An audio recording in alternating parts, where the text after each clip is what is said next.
तुम राजकुमार थे तो तुमने अपनी जीवन वीणा के तारों को बहुत ढीला छोड़ दिया था और विषयी जीवन था तुम्हारा। अब तुम मेरे भिक्षु बने हो तो तुमने कुछ ज्यादा ही कस के बांध लिया है तारों। मैंने कहीं पढ़ा था कि महात्मा भगवान गौतम बुद्ध का एक शिष्य था, श्रोण।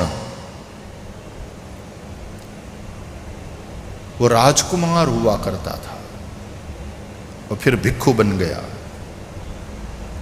भगवान बुद्ध का इतना ज्यादा प्रभाव था, जहां से वो गुजरते और उनकी दिव्यता, उनके उपदेश, तो लोग जहां देखो धम्मं शरणं गच्छामि, संघं शरणं गच्छामि।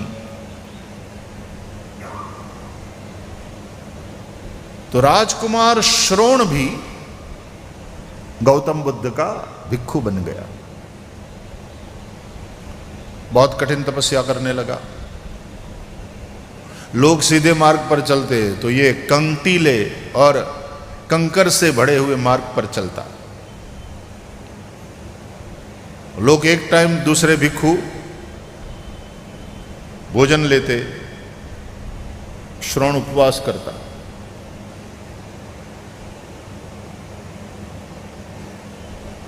लोग 6 घंटा सोते, श्रोण केवल 2-2.5 घंटा सोता, बाकी साधना में।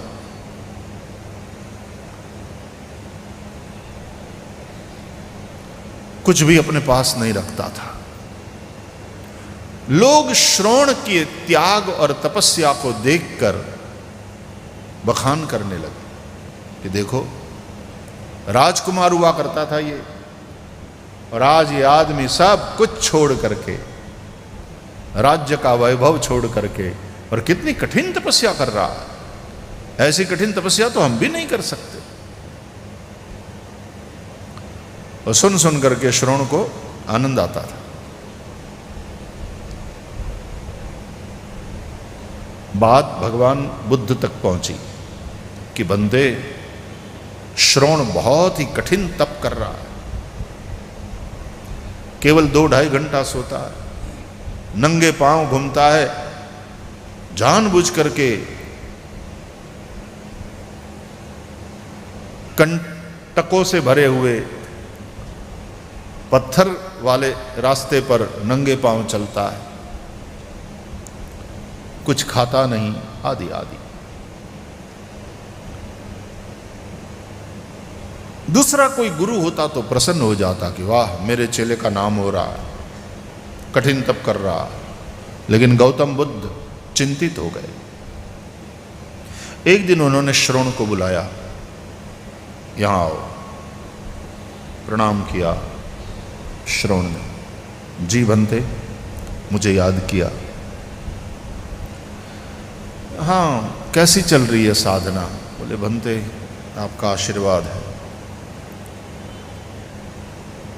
सुना है बहुत कठिन तप कर रहे हो, आपका आशीर्वाद बनते। राजकुमार रहा ना ये शरीर, राजमहल में पला बढ़ा, वैभव के बीच में रहा, आदत हो गई है वैभव की, तो दंड दे रहा हूं शरीर को। अच्छा, थोड़ा विषय चेंज किया गौतम बुद्ध ने। श्रोण, मैंने सुना है कि तुम जब राजकुमार थे तो तुम वीणा बहुत अच्छी बजाते थे। बोले, हाँ बनते, तब शौक था।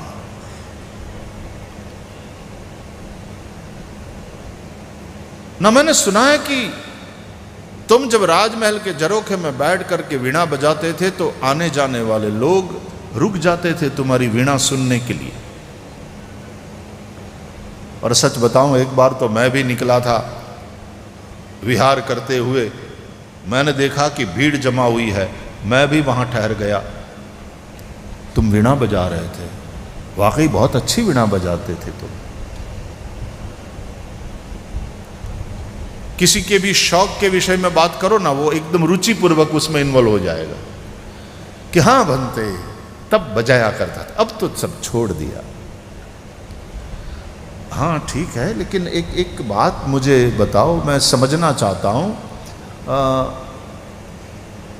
श्रवण, ये जब तुम वीणा बजाते हो और इतने सुंदर स्वर निकलते हैं, क्या अद्भुत संगीत, पक्षी भी मुग्ध होकर चुप हो जाते थे, तो तुम इन वीणा के तार को, इन तारों को कैसे बांधते थे तुम? अब उत्साह के साथ कहने लगा, वो बनते ऐसा है कि मतलब एकदम कसके बांधते थे? बोले नहीं नहीं बनते, कसके नहीं बांधा जाता। अच्छा तो ढीले छोड़ते होंगे? अरे बिल्कुल नहीं बनते, ढीला भी नहीं छोड़ा जाता। अब एकदम रुचिपूर्वक, शौक की बात थी, अपना पैशन जो अब छूट गया है। लेकिन रस, गीता की भाषा में कहूं तो रसवर्जम रसोप्यस्य परम दृष्ट्वा निवर्तते, विषया विनिवर्तन्ते निराहारस्य देहिनः रसवर्जम रसोप्यस्य परम दृष्ट्वा निवर्तते। तो अभी वो रस है। अच्छा तो न तुम कसके बांधते थे, न बहुत ढीला छोड़ते थे तारों को, तो फिर किस तरह से बांधा जाता था? तो श्रवण ने कहा कि बनते, वैसे बताना मुश्किल है, लेकिन इस तरह से मैं बांधता था जहां से संगीत पैदा हो। बहुत ज्यादा कसके बांधने से भी संगीत पैदा नहीं होता, बहुत ढीला छोड़ दिया जाए तारों को तो भी संगीत पैदा नहीं होता। भगवान बुद्ध फिर से विषय पर आ गए। श्रवण में यही कहना चाहता हूं बेटा कि जब तुम राजकुमार थे तो तुमने अपनी जीवन वीणा के तारों को बहुत ढीला छोड़ दिया था और विषयी जीवन था तुम्हारा। अब तुम मेरे भिक्षु बने हो तो तुमने कुछ ज्यादा ही कसके बांध लिया है तारों। दोनों परिस्थिति में संगीत पैदा नहीं होगा। संगीत पैदा होता है वो मध्यम मार्ग से। न बहुत ढीला छोड़ो वीणा के तारों को, न बहुत ज्यादा कसो, संगीत तो पैदा न होगा, मधुर स्वर तो पैदा न होगा, तार टूट भी सकते हैं। योगी अपने जीवन वीणा के तारों को इस तरह से बांधता है जहां से संगीत पैदा हो। यह कहानी मैंने ओशो के पुस्तक में पढ़ी तो मुझे बहुत अच्छी लगी। गीता के योग के साथ युक्ताहार विहारस्य युक्त चेष्टस्य कर्मसु युक्त स्वप्नावबोधस्य योगो भवति दुःखः। कितना अद्भुत श्लोक है। ऐसा योग दुख का हरण करने वाला होता है। If you want to be happy, तुम्हारे जीवन से दुख मिटे और तुम आनंद उत्सव मनाओ, तो योगी बनो। जीवन को संतुलित करो। संतुलन तो ये भगवान कृष्ण जो कह रहे हैं बार बार। और कृष्ण कौन है? योगेश्वर। अर्जुन से क्या कह रहे हैं? तस्मात् योगी भव अर्जुन, योगी बन, योगी बन, योगी बन। हम लोग भोगी बन करके संसार में रहते हैं और इसलिए हम खुद ही भोगे जाते हैं भोगों के द्वारा। भोगा न भुक्ता वयमेव भुक्ता। हम भोग नहीं भोग रहे हैं, हम भोगों के द्वारा भोगे जा रहे हैं। हम अन्न खा रहे हैं कि अन्न हमें खा रहा।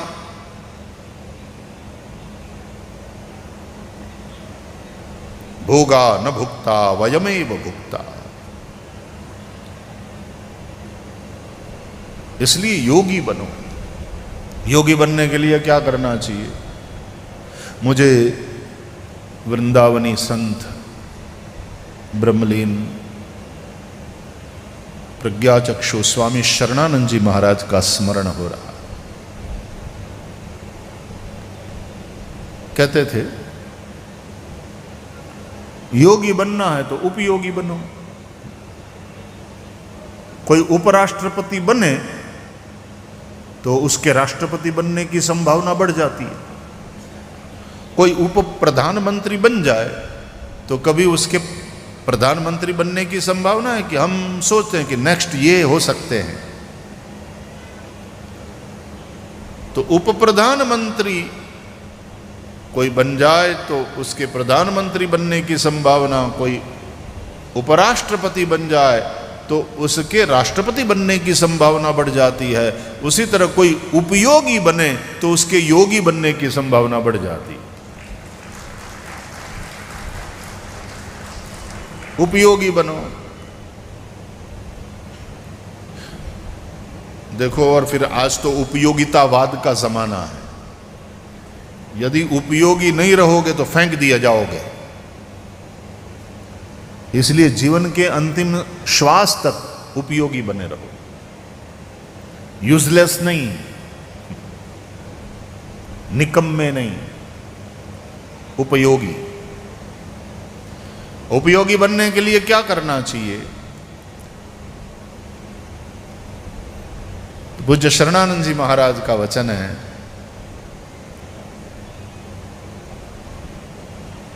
त्याग, सेवा और प्रेम, ये तीन जीवन में होना चाहिए।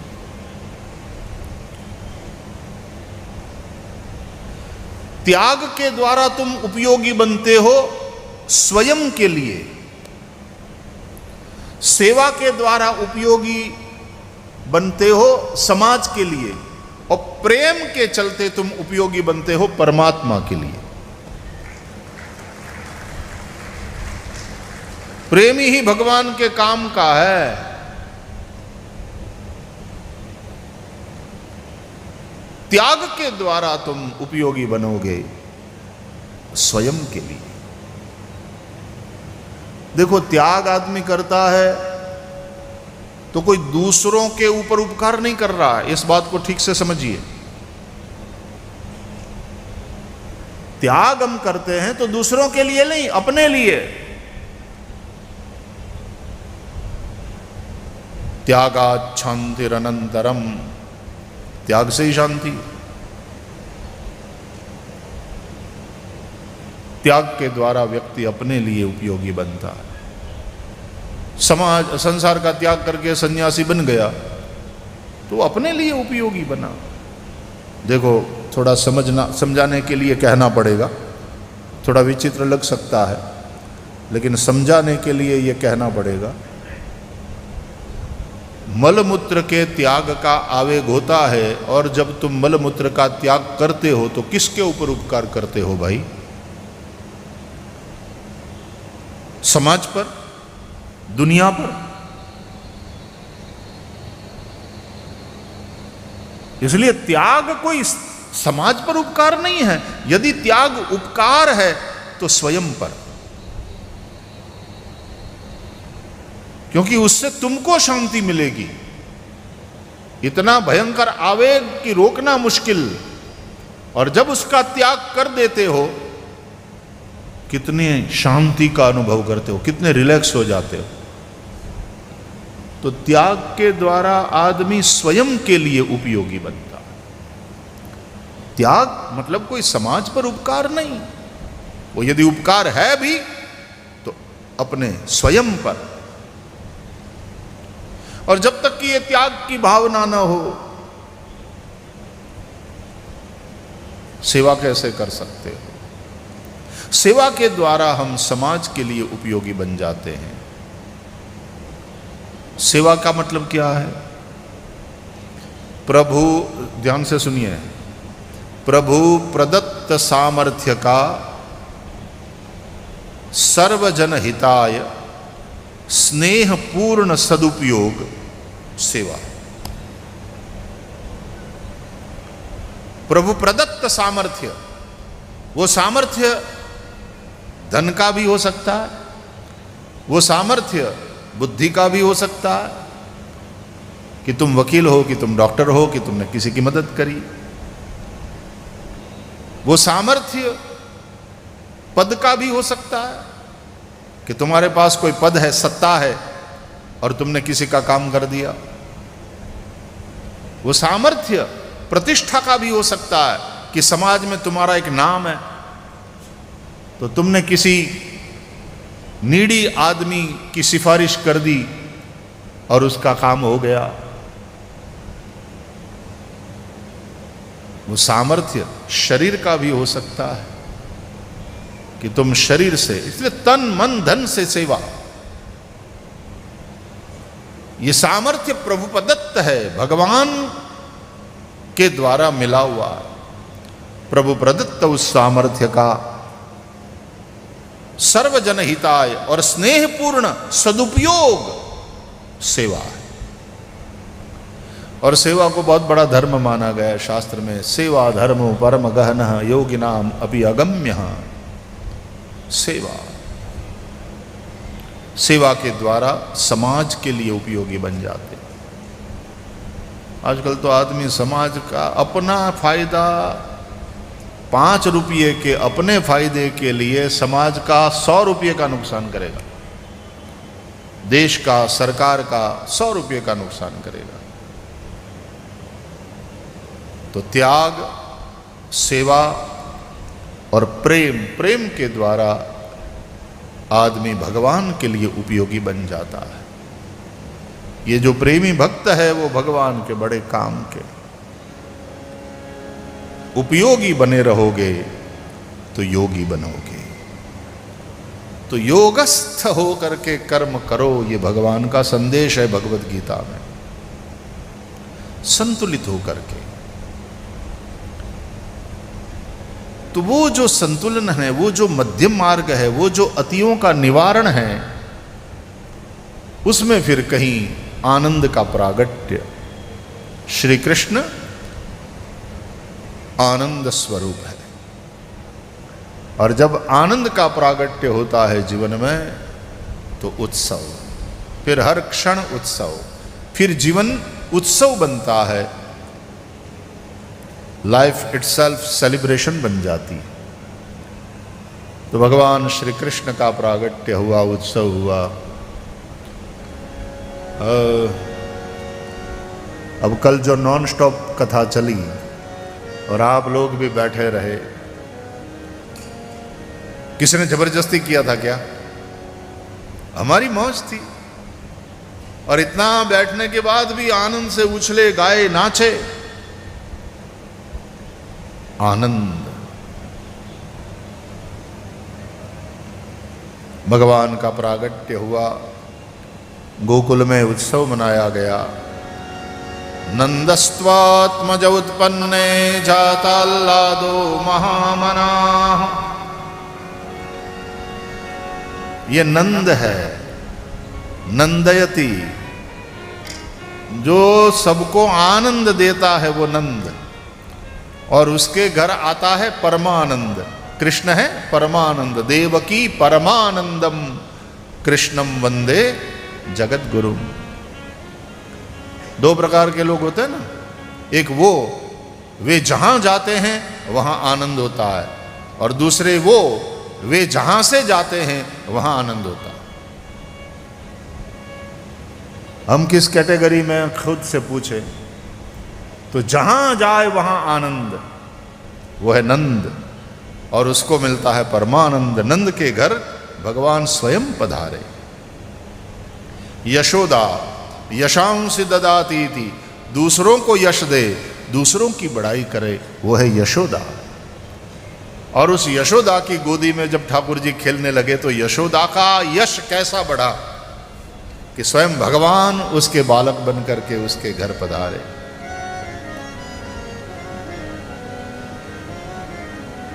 गोपियां जो है ना, वो देवताओं की शक्तियां हैं, देवियां हैं। वो गोपी बन करके और मैया यशोदा की प्रशंसा करती है। तो दूसरों को यश देना सीखो, एप्रिसिएशन। घर में भी कोई अच्छा काम करे ना तो घर वालों को भी एप्रिसिएशन की जरूरत पड़ती है। हाँ जी, नहीं तो हम यहां चुक जाते हैं कि घर वाले ही हैं, they are performing that duties, उसमें क्या है। हम पानी मांगे और पत्नी आकर के पानी दे देती है तो उसमें थैंक यू कहने की क्या जरूरत है, घरवाली है भाई। उसमें थैंक यू की क्या जरूरत है? हम घर वालों को अप्रिशिएट करना चूक जाते हैं। We take it for granted कि इसमें क्या बड़ी बात है। जैसे हम कमाते हैं वैसे ये घर का सब देखती है। हाँ, तो घरवाली को भी कमाने वाले पुरुष का समय समय पर एप्रिसिएशन करना चाहिए। क्या आप कितना हमारे लिए काम करते हो, थोड़ा आराम भी कर लिया करो। अब ठीक है, अपने शरीर को भी संभालो, हम थोड़े में चला लेंगे, आप इतना भागा दौड़ी और चिंता मत करो। ये लव एंड केयर सबके लिए जरूरी है। और उसी तरह पति भी, कभी संतान अपने माँ बाप का धन्यवाद करे, कभी माँ बाप संतान को अप्रिशिएट करे कि वाह बेटे बहुत अच्छा काम किया, I am proud of you, बहुत सुंदर। इस तरह से अच्छा काम करते रहो। घर वालों को भी जरूरत पड़ती है अप्रिशिएशन, लव केयर अप्रिशिएशन जरूरत पड़ती है। तो यशोदा सबको अप्रिशिएट करती है, दूसरों का यश बढ़ाती है, दूसरों को यश देती। यशांसि ददाति इति यशोदा। तो देखो उसका कैसा परम यश कि स्वयं भगवान श्री कृष्ण की मैया बनी। भगवान प्रकट हुए मथुरा में, लेकिन पधारे जब गोकुल में तो उत्सव हुआ। मथुरा में किसी को पता नहीं चला। वसुदेव और देवकी से भगवान प्रकट हुए। विशुद्ध सत्व ही वसुदेव है। भागवत में ही ये अर्थ समझाया गया। सत्वं विशुद्धं वसुदेव शब्दितम। विशुद्ध सत्व ही वसुदेव है। सत्व कहते हैं मन को, विशुद्ध मन वसुदेव, और देवमयी बुद्धि देवकी। मन और बुद्धि इन दोनों का अत्यंत महत्व है।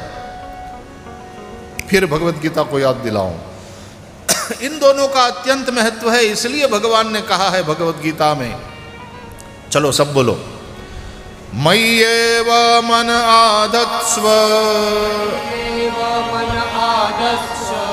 मय्येव मन आधत्स्व,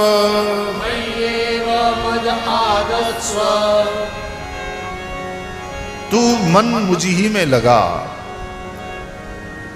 और बुद्धि को तू मुझ में ही पिरो। मन और बुद्धि दोनों भगवान ने मांगा है। मयि बुद्धिम निवेशय, मयि बुद्धिम निवेशय, निवसिष्यसि मय्येव, अत ऊर्ध्वं न संशयः। मन मुझ में लगा, बुद्धि मुझे दे, मेरे में लगा तो क्या होगा? बोले मुझ ही में रहेगा। मुझ ही में रहेगा मतलब मौज में रहेगा, आनंद में रहेगा, आनंद स्वरूप मुझ में रहेगा। नो फिकर, नो चिंता। चिंता का बिन कार्या निवेदितात्म भी कदापि थी। इसलिए तो श्री कृष्ण के जीवन में जितनी कठिनाइयां आई, उसके सामने हम कौन है? एक दो कठिनाई से इतने हार जाते हैं। कृष्ण ने तो जन्म लेते ही भागना पड़ा मथुरा से। रातों रात पिता ले गए बचाने के लिए और गोकुल में छोड़ आए। 6 ही दिन के हुए थे कृष्ण और पूतना आ गई मारने। और फिर एक के बाद एक असुर आते रहे, संकट आते रहे, लेकिन श्री कृष्ण के होठों की मुस्कुराहट कभी भी विलीन नहीं हुई, वो कभी भी समाप्त नहीं हुई। हमेशा श्री कृष्ण के होठों पर एक मुस्कान है। तो श्री कृष्ण आनंद स्वरूप है। कहते हैं तो तू आनंद स्वरूप मुझ में निवास करेगा। और जो हमेशा आनंद में रहता है, अत ऊर्ध्वम न संशय, उसकी हमेशा ऊर्ध्व ही गति होती है। वो आगे आगे आगे आगे बढ़ता ही रहता है। तो देखो भाई, पर कैपिटा इनकम कितनी है किसी राष्ट्र की, उससे ज़्यादा महत्व इस बात का है कि पर कैपिटा हैप्पीनेस कितना।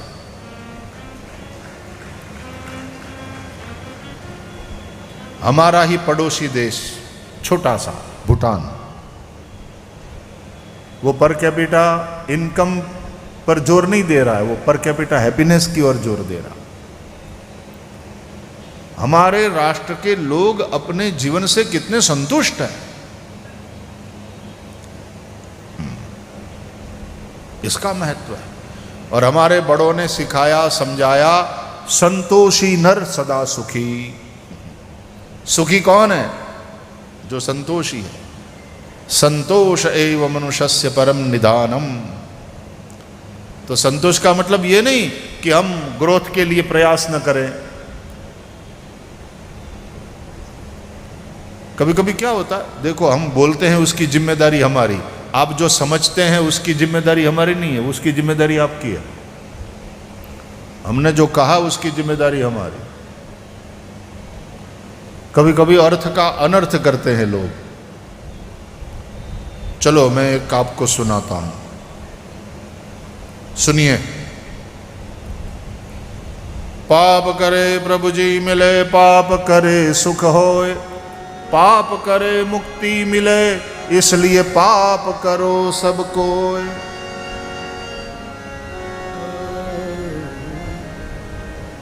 क्यों हंस रहे हो?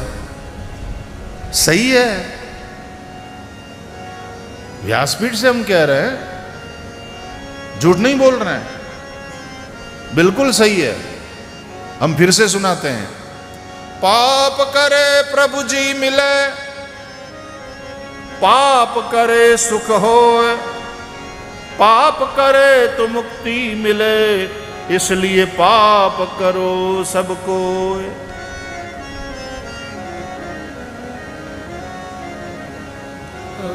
हम बोल रहे हैं सही सही, आप समझ रहे हो गलत गलत। इसलिए हमने कहा जो बोले उसकी जिम्मेदारी हमारी, जो समझते हो वो तुम्हारी जिम्मेदारी है। क्या समझते हो? मैं फिर से तीसरी बार बोलता हूं, थोड़ा धीरे धीरे बोलता हूं, शायद आपकी समझ में आ जाए। पाप करे प्रभु जी मिले, पाप करे सुख होए, पाप करे तो मुक्ति मिले, इसलिए प्रभु के पाप करो सबको। अब तालियां कह रही है कि समझ में आया। पा यानी पांव, ठाकुर जी के चरण, संतों के चरण को पकड़ने से, भगवान के चरण पकड़ने से पाप करे प्रभु जी मिले। शरणागति, शरणागति, शरणागति। इसलिए नवधा भक्ति में नौवा प्रकार एकदम सबसे ऊपर आत्मनिवेदनम, शरणागति। इसलिए गीता के अंत में सर्वधर्मान परित्यज्य मामेकम शरणम व्रज। इसलिए लात मारी रावण ने और विभीषण चले आए राम की शरण में। श्रवण सुजस सुनि आयऊ प्रभु भंजन भव भीर, त्राहि त्राहि आरति हरन, शरण सुखद रघुबीर। पाप करे प्रभु जी मिले, वो पाप करे सुख होए। हरि की शरण में, सदगुरु की शरण में रहने जैसा सुख। पाप करे तो मुक्ति मिले, इसलिए प्रभु के पाप करो सबको। अब समझ में आया?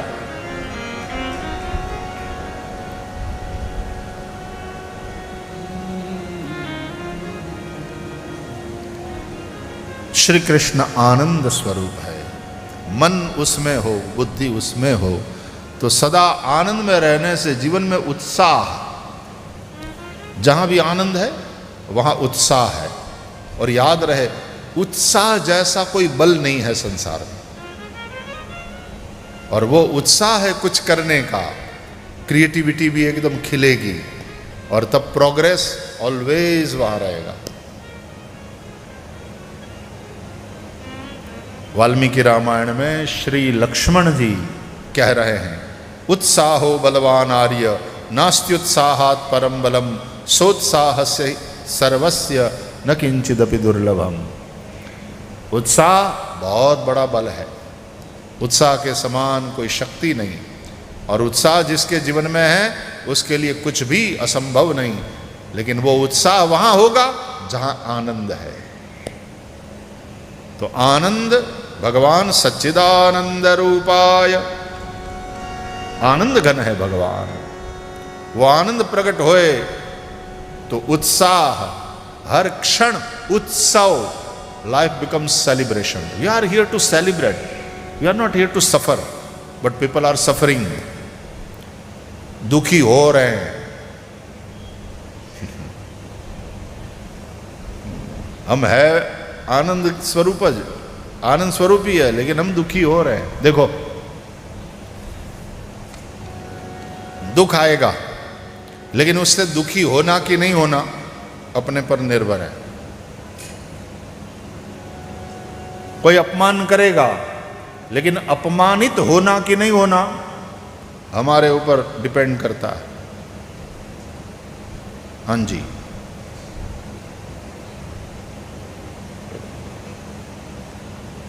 इसलिए श्री कृष्ण गीता में कहते हैं दुखेषु अनुद्विग्न मनाः, जो दुख से दुखी नहीं होता।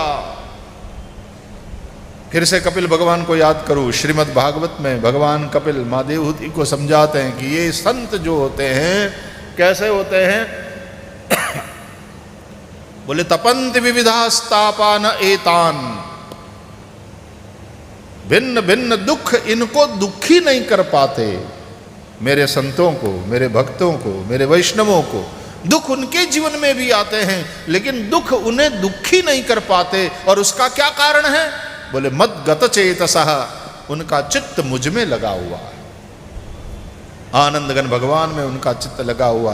And that's why Krishna says मय्येव मन आधत्स्व मयि बुद्धिम निवेशय निवसिष्यसि मय्येव अत ऊर्ध्वम न संशय। कौन है संसार में ऐसा जिसको आनंद नहीं चाहिए? और इस अर्थ में कोई भी नास्तिक नहीं है।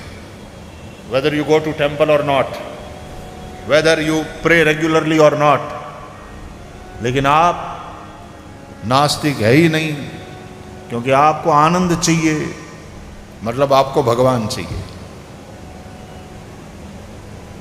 आनंद घन है भगवान, सच्चिदानंद रूपाय विश्वोत्पत्त्यादि हेतवे तापत्रय विनाशाय श्री कृष्णाय वयम नमः। तो विशुद्ध मन वसुदेव है और देवमयी बुद्धि ही देव की है। मन विशुद्ध कैसे होगा? पूजा पाठ सत्कर्म ये करते रहो। बुद्धि देवमयी कैसे होगी? सदगुरु की सन्निधि में बैठकर सत्संग करो, सुनते सुनते बुद्धि देवमयी होती है। और सत्कर्म करते करते करते मन विशुद्ध होता। अच्छा, मन बिगड़ा क्यों? न करने योग्य कर्म करने से। पानी से ही कीचड़ होता है, पानी से ही गंदगी, और गंदगी पानी से ही साफ की जाती है। तो कर्म से ही मन बिगड़ा, कर्म से ही उसको विशुद्ध किया जा सकता है। कौन वाले कर्म से? बोले सत्कर्म करो, वेद विहित कर्म करो, जो शास्त्रों ने बताया है, धर्म ने समझाया है, गुरुओं ने समझाया है, ऐसे कर्म करो, अच्छे कर्म करो, भले कर्म करो। याद रखो, अच्छा काम करने से जो दुआएं मिलती है वो कभी तुम्हारा साथ नहीं छोड़ेगी। और बुरा काम किया, किसी के दिल को दुखाया और बद्दुआ लग गई, बद्दुआएं कभी तुम्हारा पीछा नहीं छोड़ती और दुआ कभी तुम्हारा साथ नहीं छोड़ती। इसलिए अच्छे कर्म करो। तो सत्कर्म करने से मन विशुद्ध, वही है वसुदेव। और सत्संग करने से बुद्धि देवमयी, वही है देव की। फिर दोनों में विवाह हो जाना चाहिए। ये देवमयी बुद्धि देव की का हाथ सौंप दो वसुदेव के हाथ में, विशुद्ध मन के हाथ में, दोनों में विवाह हो जाए, परस्पर प्रेम हो जाए। नहीं तो क्या होता है, मन की भावनाओं का कभी कभी बुद्धि वो तो तर्क वाली है, तो मन की भावनाओं की मस्खरी करती है, उपहास करती बुद्धि। और कभी कभी बुद्धि के तर्क से मन नाराज हो जाता है। रामायण में ये बात समझाया गया है शिव और सती के चरित्र से। सती है बुद्धि मति, शिव मन। शिव विश्वास का प्रतीक है, मन में विश्वास होता है, मन में हो विश्वास, पूरा हो विश्वास। हम विश्वास बुद्धि का स्वभाव नहीं है, बुद्धि कभी विश्वास नहीं करती, बुद्धि तो शंका करती है। ऐसे ही संशय की न भवानी, महादेव तब कहा बखानी। ऐसे ही संशय की न भवानी, महादेव तब कहा बखानी। ऐसे ही संशय।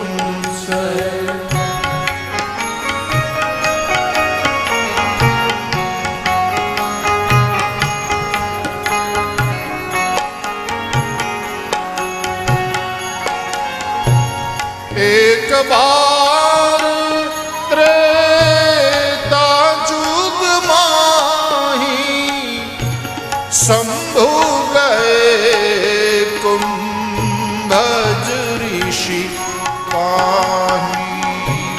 एक बार त्रेता जुग माही, शंभु गए कुंभज ऋषि पाही।